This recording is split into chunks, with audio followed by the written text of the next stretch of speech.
Après plus d'une décennie, après près d'une décennie de gouvernance du président Patrice Talon, l'heure est au bilan, mais aussi et surtout à la question de l'héritage et de la continuité. Qu'est-ce qui restera? Qu'est-ce qui doit être consolidé? Et comment préparer sereinement et démocratiquement la prochaine élection présidentielle? Pour en parler, nous recevons ce matin M. Aïbatin Jonas Rantan, ministre conseiller au tourisme à la présidence de la République. Avec lui, nous allons revenir sans complaisance sur les acquis, les défis et les enjeux politiques à venir. Monsieur le ministre conseiller, bonjour. Bonjour madame. Et merci d'être avec nous ce matin. Bienvenue sur ce plateau. C'est moi qui vous remercie. Alors, ma première question, elle est celle-ci. Après près de 10 ans de pouvoir, je l'ai dit, quel bilan global pouvez-vous dresser de l'action du président Patrice Talon? Merci, merci aux téléspectateurs. Bonjour le Bénin. Le bilan est globalement positif et structurant. Le président Patrice Talon a conduit le Bénin d'une gouvernance de transition permanente à une gouvernance de résultats. D'accord. Et cela passe par sa vision, une vision claire et ambitieuse, orientée vers l'intérêt général.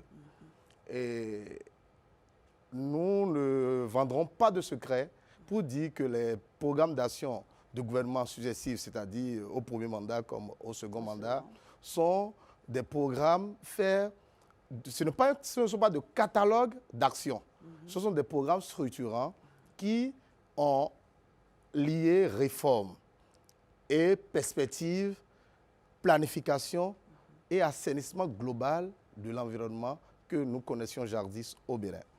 Donc globalement, le bilan est très positif et il vous suffira de circuler simplement dans le pays pour voir tout ce que les Béninois disent en termes de fierté de ce bilan. Alors, on note votre satisfaction ce matin, monsieur le ministre conseiller. Mais selon vous, qu'est-ce qui restera durablement inscrit dans l'histoire politique et institutionnelle du Bénin? Ce qui restera de l'histoire politique et institutionnelle du Bénin, c'est désormais la pratique du respect du bien public. D'accord. Désormais, l'agent public travaille effectivement à bâtir pour le bonheur des citoyens. Désormais, la politique, faire la politique ne suit plus le besoin d'aller s'enrichir, ne suit plus forcément le besoin de rassembler sa communauté pour aller vendre un rêve, un chimère, un rêve qui n'existe pas. Mais ça suit une cohérence, une offre globale qu'on vend à l'échelle nationale, à la communauté nationale.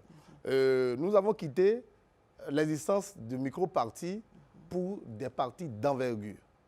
Cela restera définitivement dans notre histoire. Et également, nos institutions sont devenues de plus en plus respectées. Aujourd'hui, quand on parle de la justice, le Béninois lambda qui se trouve très loin à Kobli peut se taguer, se bomber le torse et dire « oui, si j'y vais, on va m'écouter ». C'est des choses dont on avait peur hier qui aujourd'hui sont tombées et deviennent des acquis qui sont inscrits durablement dans l'arsenal national. Très bien. Alors, il y a pas mal d'acquis. Beaucoup. En fait, c'est certain. Alors, s'il fallait en retenir 3, lesquels choisiriez-vous, monsieur le ministre conseiller? Premièrement, je dirais la rigueur dans la gestion de la chose publique. Deuxièmement, je dirais l'assainissement de l'environnement politique du pays, qui, à travers le système partisan, qui est en train de mettre beaucoup plus de clarté, de lisibilité dans la politique nationale. Également, je parlerai des infrastructures qui crédibilisent davantage notre pays dans le concert des nations. Et pour finir, je parlerai de la planification, la prospective. D'accord. Hier, on a lancé... Hier, nous avons, avant-hier, du moins, nous avons lancé l'agenda 20, la vision du moins 2060 à l'AFIA, un monde de splendeur. Et cette vision qui est la première en complément à l'AFIA 2025 qui est passée, nous amène dans 35 ans. C'est-à-dire... On va y revenir, si vous le permettez, monsieur le ministre conseiller. Pour l'heure, penchons-nous sur le programme d'action du gouvernement qui est présenté aujourd'hui comme le socle de cette gouvernance que vous saluez ce matin. Alors, qu'est-ce qui explique, selon vous, son efficacité? Est-ce que c'est la rigueur budgétaire, les réformes structurelles, la gouvernance ou la transparence? Je l'ai dit tantôt, il s'agit d'avoir d'abord une vision. Et les deux PAG successifs ont suivi une vision. Et après la vision, il y a la planification. Après la planification, nous avons la rigueur budgétaire qui nous a permis de maîtriser nos dépenses publiques et pour ne pas tomber dans le déséquilibre. Et nous avons quitté l'ère des urgences budgétaires à une gestion maîtrisée. Et ça nous crédite davantage dans l'action publique. Et cela a permis d'investir massivement dans le social que vous connaissez. Je ne suis pas là à en citer de façon exhaustive, mais aujourd'hui, les enfants mangent dans les cantines scolaires, le plateau technique sanitaire est renforcé, il y a un effort, il y a une assurance universelle pour la santé, un minimum que l'État exige à toute personne. Et également, l'image du pays à l'international est rehaussée. Et tout ça, c'est à travers les deux programmes d'action que nous sommes en train d'égrener progressivement vers la fin. C'est donc tous ces éléments mis ensemble, oui, qui aujourd'hui portent au pinacle l'action du président Patrice Talon. D'accord. Alors, des réformes, il y en a eu, mais ces réformes, monsieur le ministre conseiller, ont souvent été jugées socialement exigeantes, perçues un peu comme trop dures également par les populations. Est-ce que le succès économique suffit-il quand l'adhésion populaire n'est pas toujours acquise?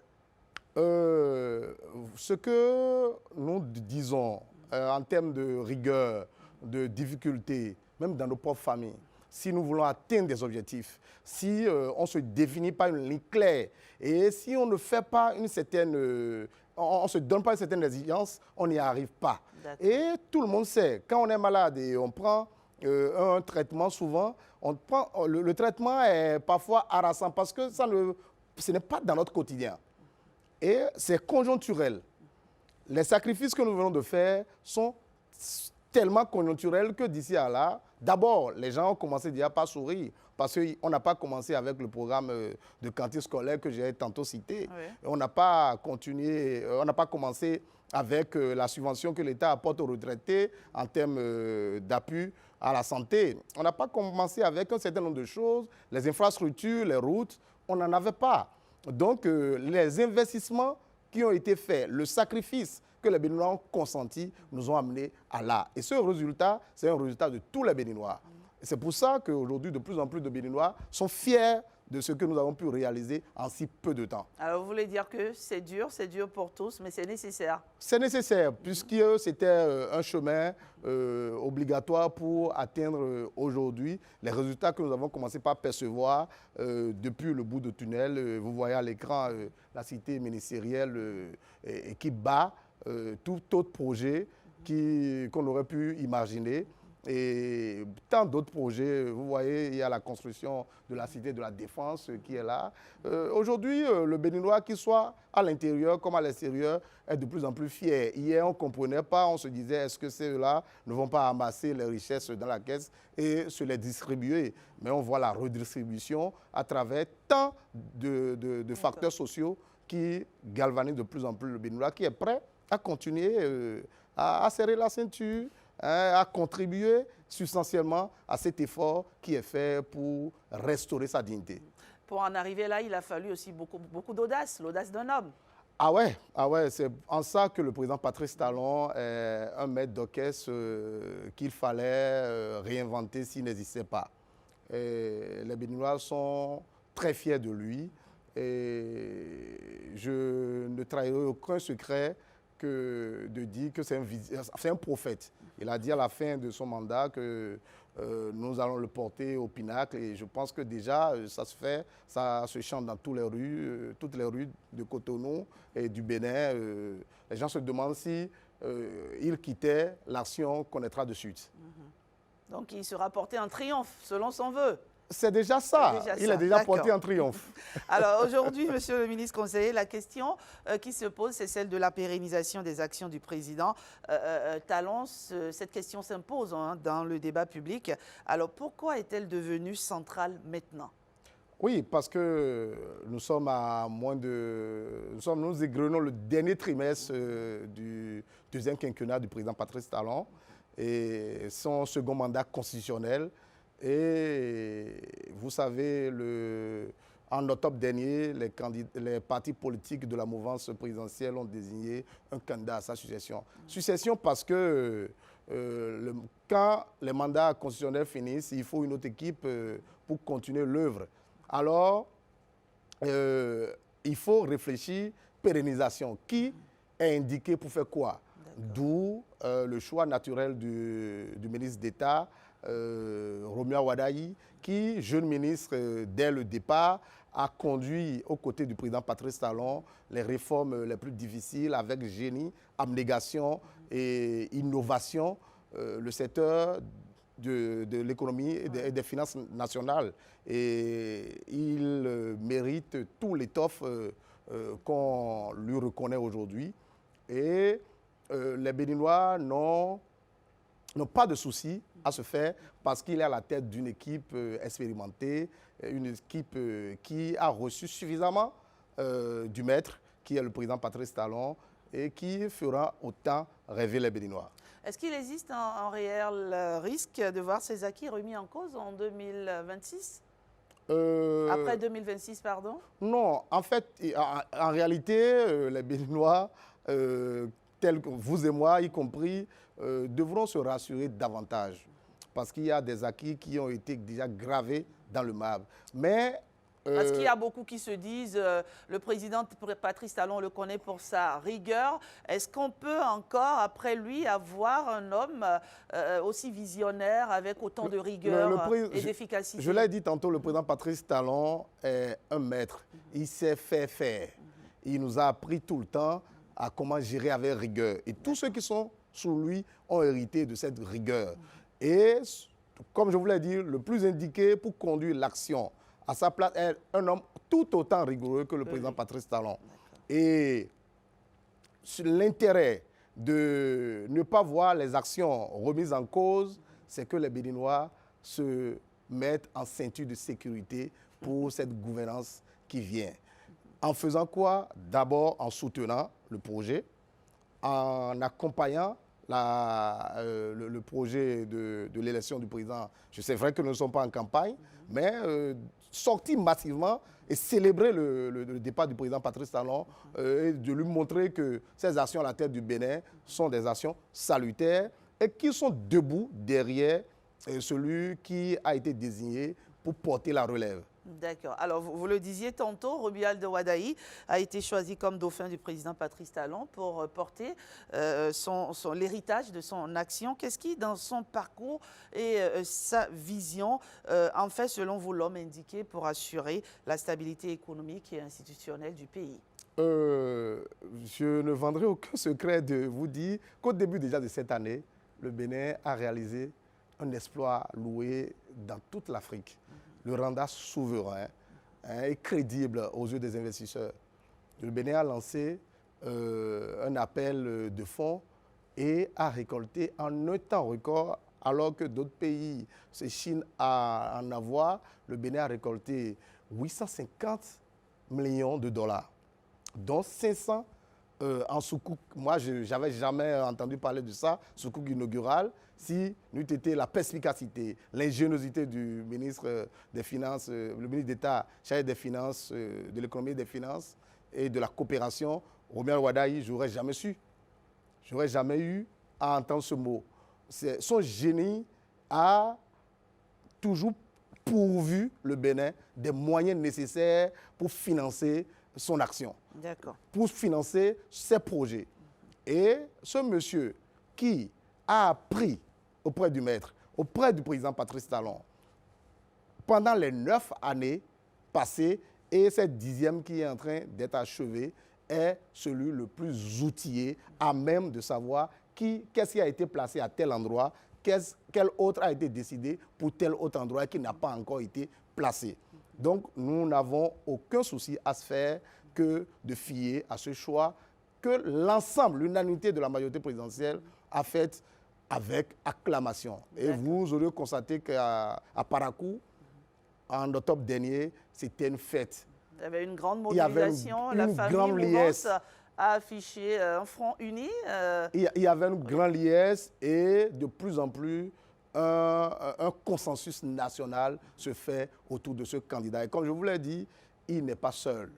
Il est à la tête d'une équipe préparée, une équipe coachée qui fera davantage rêver les Béninois. Alors, qu'est-ce que vous répondez à ceux qui disent que c'est plutôt le choix d'un confort pour le système actuel? Ils ont leur raison de penser. Et hier, quand le président Patrice Talon, malgré la liesse populaire, est venu, on l'a tassé de commerçants, on l'a tassé de ci et de ça, et qui tuerait le Bénin. Aujourd'hui, nous avions vu les résultats. Et si une frange de la population le rejetait pas le choix, ne doutait même pas du choix, nous-mêmes, peut-être qu'on serait vautrés sur nos lauriers, pensant que tout est déjà acquis.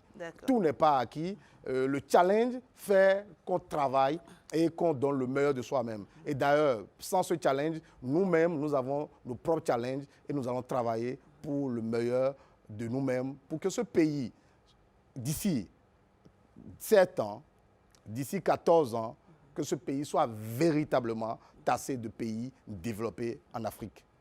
Parlons maintenant de la vision 2060, la vision Bénin 2060 à l'AFIA que vous évoquiez il y a un instant. Cette vision qui s'inscrit dans une projection à long terme du développement national. En quoi, monsieur le ministre conseiller, cette vision constitue-t-elle, selon vous, le prolongement naturel des réformes engagées sous la gouvernance du président Patrice Talon?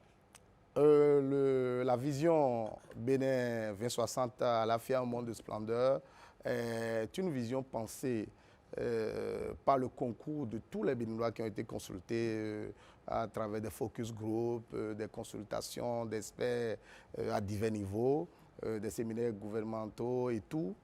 Et elle est la suite logique de ce que nous avons commencé par faire depuis 2016 à ce jour. Elle a capitalisé les acquis de la vision Bénin 2025 à l'AFIA, à tirer les leçons des échecs et à renforcer des jalons pour le futur.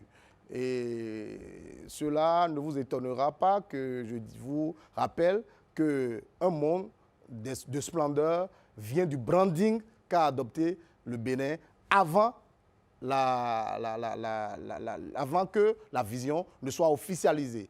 Donc, c'est une suite de logique qui nous projette d'ici 35 ans dans un Bénin développé où chaque Béninois mange correctement à sa faim, chaque Béninois se fait soigner où qu'il soit, chaque Béninois se déplace en temps réel pour aller, pour vaquer librement à ses occupations, chaque Béninois profite de produits touristiques, culturels et artistiques de son pays, chaque Béninois se meut dans l'environnement cordial, vivable qu'on aurait créé pour ce Bénin qui deviendra, je vous le confesse et je vous rassure, l'oasis pour tous ceux qui seront en Afrique ou dans le monde qui voudront vivre sous les tropiques. Merci pour cet optimisme, je vais dire, que vous portez ce matin. Alors, comment faut-il garantir, Monsieur Rantan, que la vision 2060 ne reste pas un document d'orientation, mais devienne un véritable cadre d'action partagé au-delà des alternances politiques et des contingences électorales? Je peux vous dire que dès l'instant, il y a un travail de fond qui se fait sur cette déclinaison. Déjà, le plan national du développement est en cours de rédaction et c'est inspiré de cette vision. Et de successifs plans nationaux de développement seront déclinés jusqu'en 2060.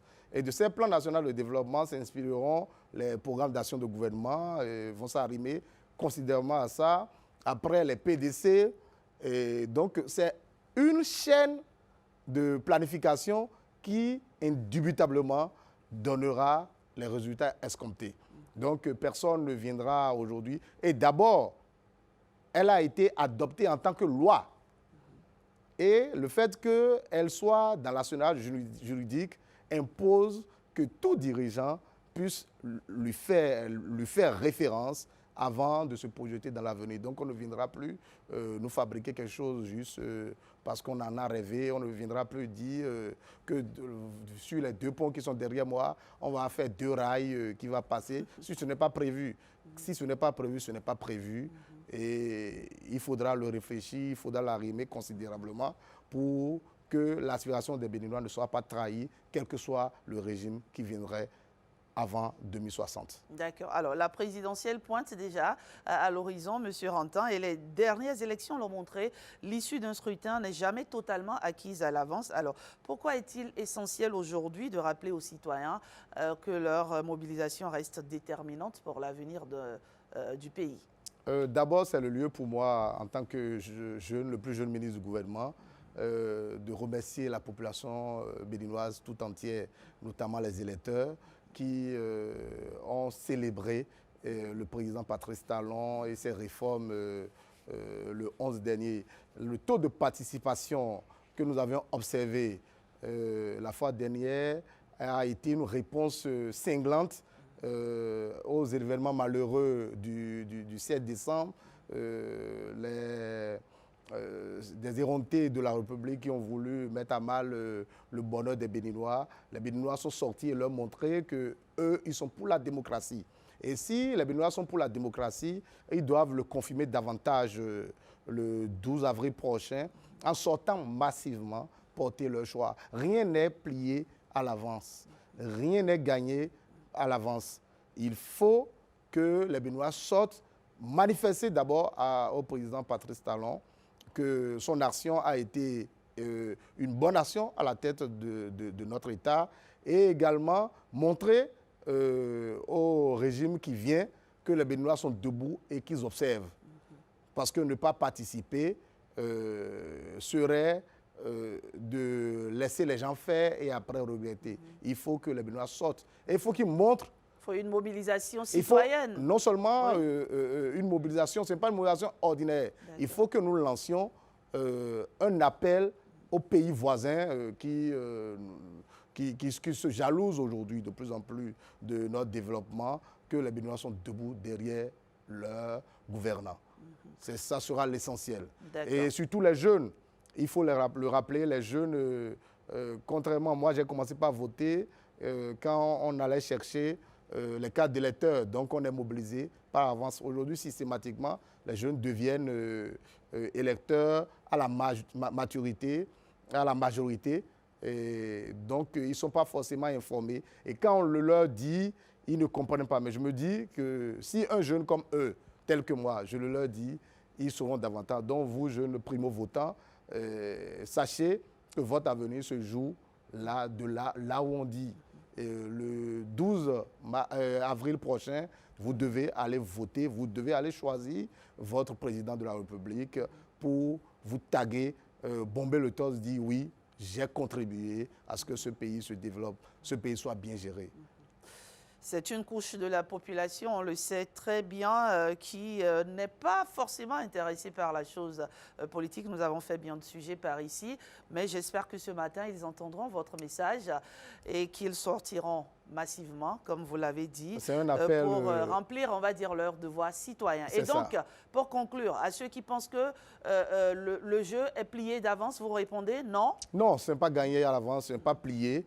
Il ne faut pas que les Béninois pensent ça. Il ne faut pas que les Béninois se disent, voilà, devant eux, il n'y a rien, ils vont s'en... Enfin, ce n'est pas une messe dictée à l'avance. Non, non, non. Il faut que la mobilisation soit décuplée. Pourquoi pas, on peut avoisiner un taux de participation de 60%. On l'a déjà fait, on peut encore le faire. Donc que les Béninois sortent massivement pour aller choisir leur président de la République. Aux 2 candidats, il y a 2 duos de candidats en lice portés par Roméo Wadaï et Paul Rompé d'un autre côté. Merci, Monsieur Aïbatan, Jonas Rantan. Je précise aux amis téléspectateurs qui nous suivent que vous êtes ministre conseiller au tourisme. Merci d'avoir partagé ce temps d'antenne à nos côtés ce matin. Ce sera tout, n'est-ce pas? Un mot de la fin? Non, je remercie les Béninois. Oui. Je sais qu'ils feront ce qui est nécessaire pour la continuité, et tout en se constituant en ceinture de sécurité, comme je l'ai dit tantôt. Merci, Monsieur Rantan. Après Merci, l'analyse politique et les enjeux de gouvernance, eh bien, place maintenant à une forme de pouvoir, celui de la musique et des émotions. Vous l'avez compris, on change de registre sans bien entendu quitter l'essentiel.